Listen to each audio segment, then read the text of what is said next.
राष्ट्रवादी काँग्रेसचे संस्थापक ज्येष्ठ नेते शरद पवार यांनी आपल्या राजकीय प्रवासाची 60 वर्षे पूर्ण केली।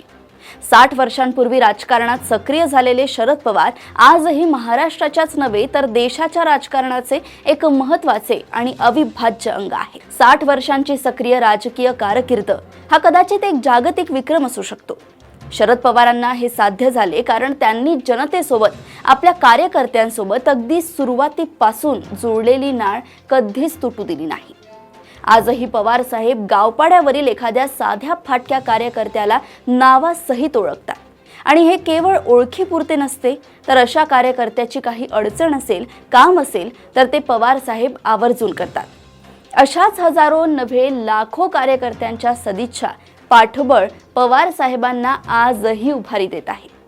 अलीकडील काळात वय आणि आजारपणामुळे त्यांच्या सक्रियतेवर बऱ्याच मर्यादा आल्या आणि त्यातच नुकताच अजित पवारांच्या आकस्मिक मृत्यूने बसलेला धक्का आजवर अनेक चढ उतार सहजपणे पचवणाऱ्या साहेबांना हादरवून गेला। अर्थात या सगळ्यावर मात करून ते पुन्हा कर्तव्य कठोर भावनेने निश्चितच उभे राहते। पुढच्या दशकाची त्यांची राजकीय कारकीर्द पुन्हा नव्या उमेदीने सुरू करते।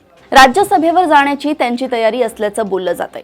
वयपरत्वे काही मर्यादा आल्या असल्या तरी त्यांची केवळ उपस्थिती देखील सभागृहाचा सन्मान, सभागृहाची प्रतिष्ठा वाढवणारी ठरणार आहे।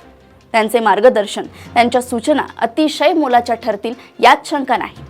महाराष्ट्राचा हा आधारवड पुढचे दशकही या महाराष्ट्रावर मायेची सावली धरो हीच अपेक्षा।